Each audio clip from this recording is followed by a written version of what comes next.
कभी कभी कुछ चटपटा कुरकुरा खाने का मन करता है और हम सोचते हैं कुछ ऐसा बनाया जाए जिसे बनाने में कम टाइम, कम मेहनत और कम सामान लगे और खाने में भी बहुत टेस्टी हो। तो आज मैं आपके लिए लेकर आई हूँ ऐसे ही नाश्ते की रेसिपी। हेलो एवरीवन, कैसे हैं आप? जिसे हम बनाएंगे 1 कप मूंग दाल से। तो चलिए रेसिपी को शुरू करते हैं। उससे पहले आप सभी से रिक्वेस्ट है, रेसिपी अगर जरा सी भी पसंद आए तो वीडियो को लाइक शेयर जरूर करें और चैनल पर अगर पहली बार आए हैं तो सब्सक्राइब कर लीजिएगा। तो सबसे पहले इस नाश्ते को बनाने के लिए हमने 1 कप मूंग दाल ली है, जिसे हमने 5 से 6 घंटे पहले भिगोने के लिए रख दिया था और दाल बहुत अच्छे से फूल गई है। अब हम दाल से एक्स्ट्रा पानी हटा लेंगे। देखिए, हमने दाल से सारा पानी हटा लिया है। अब भिगोई हुई दाल को हम डालेंगे मिक्सी के जार में। वैसे तो फ्रेंड्स, दाल डालने से ये नाश्ता और भी ज़्यादा टेस्टी बन जाता है, लेकिन अगर आपके पास कम टाइम है या फिर आप दाल नहीं डालना चाहते हैं तो उसके लिए आगे मैं आपको एक दूसरा तरीका बताऊंगी, जिससे कि आप बहुत ही कम टाइम में बिल्कुल आसानी से इस नाश्ते को बनाकर तैयार कर सकते हैं और टेस्ट में भी कोई ज़्यादा डिफरेंस नहीं आएगा। तो दाल को हमने जार में डाल लिया है और उसमें डालेंगे 1 से 2 चम्मच पानी। पानी हमें बिल्कुल भी ज़्यादा नहीं डालना है। अगर इसको पीसने में कोई दिक्कत हो तभी पानी डालिएगा और इसका बिल्कुल स्मूथ पेस्ट बनाकर तैयार कर लेंगे। तो ये देखिए, हमने इसका बिल्कुल स्मूथ पेस्ट बनाकर तैयार कर लिया है। इसी तरीके का हमें चाहिए। अब हम इसे एक बाउल में ट्रांसफ़र कर लेंगे। जार को हम हाथों से या चम्मच से अच्छे से साफ़ कर लेंगे। इसमें पानी बिल्कुल भी नहीं डालना है। बस इस नाश्ते के लिए दाल को हम जितना अच्छे से पीसेंगे, नाश्ता उतना परफेक्ट बनकर तैयार होगा।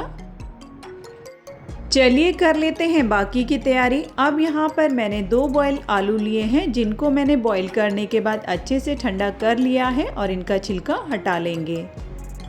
तो फ्रेंड्स, आलूओं को हमें अच्छे से ठंडा करके ही लेना है। गरम आलू लेंगे तो नाश्ता बिल्कुल भी अच्छा नहीं बनेगा। तो बॉयल आलू तो अक्सर सभी के फ्रिज में होते ही हैं। तो देखिए, हमने दोनों आलूओं को रफली कट कर लिया है।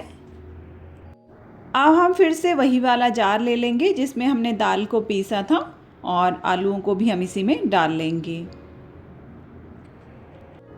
अब इसके साथ यहाँ पर मैं इसमें डाल रही हूँ 2 बड़े चम्मच भिगोए हुए चावल। इनको भी मैंने दाल के साथ ही भिगो दिया था। तो फ्रेंड्स, जैसा कि मैंने आपको पहले बताया था, अगर आप इसमें मूंग दाल नहीं डालना चाहते हैं तो आप इस नाश्ते को बॉयल आलू और अगर आपके पास चावल का आटा है तो उससे भी बनाकर तैयार कर सकते हैं। फिर इसके लिए आपको दाल चावल भिगोने की बिल्कुल भी ज़रूरत नहीं पड़ेगी और नाश्ता बहुत ही कम टाइम में बनकर तैयार हो जाएगा। तो हम इस नाश्ते को उन्हीं चीज़ों से बना रहे हैं जो आसानी से सभी के घरों में मिल जाती हैं। चावल का आटा अक्सर सभी के घरों में नहीं होता है।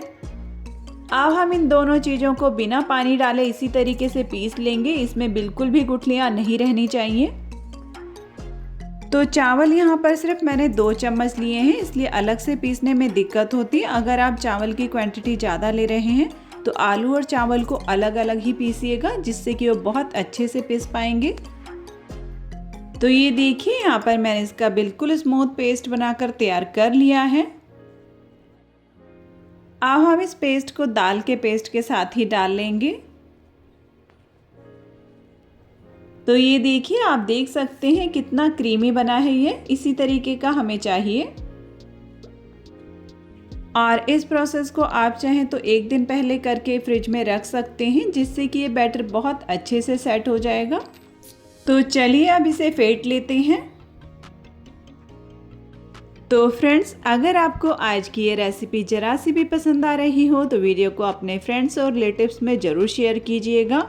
और आप हमारी रेसिपी को कहाँ से देख रहे हैं कमेंट में ज़रूर लिखिएगा। आपके कमेंट्स पढ़कर बहुत अच्छा लगता है कि आप लोग इतनी दूर दूर से हमारी रेसिपीज को एंजॉय करते हैं।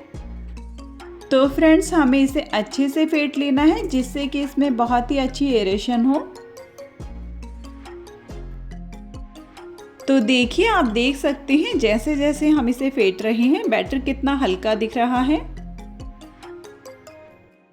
तो दाल चावल को पीसने के बाद अभी इसे थोड़ी देर रेस्ट पर रखना ज़रूरी है। इसे ढककर थोड़ी देर छोड़ देते हैं। तो बस 1 से 2 मिनट में दोनों चीज़ें अच्छे से सेट हो जाएंगी। तब तक नाश्ते के साथ के लिए एक चटनी बनाकर तैयार कर लेते हैं। तो इसके लिए यहाँ पर हमने एक मिक्सी का जार लिया है। इसमें हम डालेंगे 2 बड़े चम्मच दही। अब हम इसमें डालेंगे 4 से 5 लहसुन की कलियाँ और इसी के साथ डालेंगे 1 इंच अदरक का टुकड़ा। इसे छोटे पीसेस में कट करके डाल लेते हैं ताकि इसके कोई मोटे चंक्स चटनी में ना रहें। अब यहाँ पर मैंने 4 से 5 हरी मिर्च ली हैं। तो तीखा आप अपने टेस्ट के अकॉर्डिंग डालिएगा, जितना भी आप पसंद करते हैं। इसके डंठल तोड़ लेंगे और इनको भी जार में डाल लेंगे। अब चटनी के टेस्ट को और भी ज़्यादा बढ़ाने के लिए हम इसमें डालेंगे 1 से 2 पिंच हींग और इसी के साथ डालेंगे हाफ टी स्पून जीरा। अब हम इसमें डालेंगे स्वाद अनुसार नमक और 1 कटोरी बारीक कटा हुआ हरा धनिया, जिसे मैंने डंठल के साथ ही लिया है। अब हम इसमें थोड़ा सा पानी डालेंगे। अब जार का ढक्कन बंद करेंगे और चटनी को पीसकर तैयार कर लेंगे। तो ये लीजिए, यहाँ पर नाश्ते के साथ के लिए बहुत ही टेस्टी चटनी बनकर तैयार है। इसमें से बहुत ही अच्छी खुशबू आ रही है। चलिए इसे एक बाउल में निकाल लेते हैं।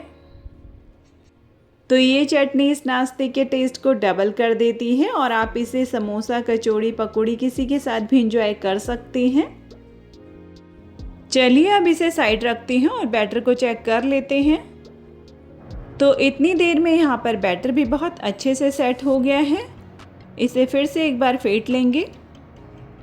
तो फ्रेंड्स, बैटर को हम जितना अच्छे से फेंटेंगे, नाश्ता उतना हल्का फुल्का और फूला फूला बनकर तैयार होगा। तो इसे कम से कम 1 मिनट तक ज़रूर फेंटिएगा। अगर आप इसे फेंटने में मेहनत नहीं करना चाहते हैं तो आप इसमें हाफ टी स्पून इनो फ्रूट सॉल्ट या फिर खाने वाला सोडा भी डाल सकते हैं। फिर आपको इसे फेंटने की ज़रूरत नहीं पड़ेगी। तो आज हम इस नाश्ते को बिना इनो, बिना सोडा और बिना बेकिंग पाउडर के बनाकर तैयार कर रहे हैं। तो इसे अच्छे से फेंटना ज़रूरी है। अब हम इसमें डालेंगे कुछ मसाले। हाफ टी स्पून डालेंगे नमक, इसी के साथ डालेंगे हाफ टी स्पून जीरा और अब यहाँ पर मैंने 1 टीस्पून सफ़ेद तिल लिए हैं। इनका बहुत ही अच्छा टेस्ट आता है इसमें। और थोड़े से यहाँ पर मैंने कड़ी पत्तों को एकदम बारीक कट करके लिया है और इसी के साथ डालेंगे थोड़ा सा हरा धनिया। तो इस नाश्ते में बहुत ही कम मसाले पड़ते हैं। कम मसालों में भी ये बहुत ही टेस्टी बनकर तैयार होता है। अगर आप और मसाले डालना चाहते हैं तो डाल सकते हैं। तो मसाले डालने के बाद इसे फिर से एक बार अच्छे से फेंट लेंगे और इस प्रोसेस को हमें हाथों से ही करना है। ये इसी तरीके से बिल्कुल अच्छे से होगा जिस तरीके से हम पकोड़ों के लिए बैटर तैयार करते हैं। देखिए, बिल्कुल उसी तरीके से इसे फेंट लेना है। अब इसे अच्छे से फेंटने के बाद अब हम इसमें डालेंगे 2 बारीक कटी हुई हरी मिर्च। मैं इसे हल्के हाथों से मिक्स कर रही हूँ। आप चाहें तो चम्मच से भी कर सकते हैं ताकि मिर्ची हाथ में ना लगे। तो चलिए चलते हैं अब गैस की तरफ। तो यहाँ गैस पर मैंने पहले से एक कढ़ाई में ऑयल गरम करने के लिए रख दिया था। ऑयल जब अच्छे से गरम हो जाए, गैस का फ्लेम मीडियम रखेंगे और देखिए, एक एक करके पकौड़ी को हम ऑयल में डालेंगे। आप चाहें तो इस प्रोसेस को हाथों को थोड़ा सा गीला करके कर सकते हैं और साइज आप नाश्ते का अपने हिसाब से छोटा बड़ा रख सकते हैं। वैसे तो ऑयल में डालने के बाद ये साइज में डबल हो जाती हैं। देखिए, फूलने लगती हैं। देखिए, बहुत ही जल्दी फ्राई होने लगती हैं। चलिए अब इन्हें पलट लेते हैं और ऐसे ही इन्हें लगातार चलाते हुए कुरकुरा होने तक फ्राई कर लेते हैं और इन्हें हमें मीडियम फ्लेम पर ही फ्राई करना है। तो ये बहुत ही हल्की फुल्की और कुरकुरी बनकर तैयार होती हैं। तो चलिए, अब ये दोनों साइड से अच्छे से फ्राई हो गई हैं। इनको हम छलनी में निकाल लेंगे जिससे कि इनका एक्स्ट्रा ऑयल उसी में निकल जाए। आप चाहें तो इनको थोड़ा सा और ब्राउन कर सकते हैं। मैंने इन्हें इसी तरीके से रखा है। ये बहुत अच्छे से कुरकुरे हो गए हैं। तो चलिए, इसी तरीके से हम बाकी के नाश्ते को भी तैयार कर लेते हैं। तो बस इस नाश्ते को बनाने में ज़्यादा टाइम नहीं लगता है जितना टाइम लगेगा इसे फेंटने में लगता है। तो ये देखिए, यहाँ पर हमने दूसरा बैच भी तैयार कर लिया है। तो जब कभी कुछ चटपटा कुरकुरा खाने का मन करे तो आप इस रेसिपी को बहुत ही आसानी से बना सकते हैं। तो ये देखिए यहाँ पर बहुत ही हल्की फुल्की कुरकुरी पकौड़ियाँ बनकर तैयार हैं। इन्हें भी प्लेट में निकाल लेंगे। तो वैसे तो ये बिना चटनी के भी बहुत ही टेस्टी लगते हैं। आप चाहें तो इन्हें टमाटो केचप या फिर हमने जो इसके साथ हरी चटनी बनाई है उसके साथ तो इस नाश्ते का टेस्ट डबल हो जाता है। तो फ्रेंड्स, अगर आपको आज की ये रेसिपी ज़रा सी भी पसंद आई हो तो वीडियो को लाइक शेयर ज़रूर करें। चैनल पर अगर पहली बार आए हैं तो सब्सक्राइब कर लीजिएगा, साथ ही बेल आइकन को प्रेस कीजिएगा ताकि मेरे आने वाली वीडियो की नोटिफिकेशन सबसे पहले आप तक पहुंचे और आप मेरी रेसिपीज को एंजॉय कर पाएँ। तो आप भी बनाइए, खाइए टेस्टी कुरकुरे नाश्ते की रेसिपी। मिलते हैं नेक्स्ट वीडियो में, तब तक बाय बाय।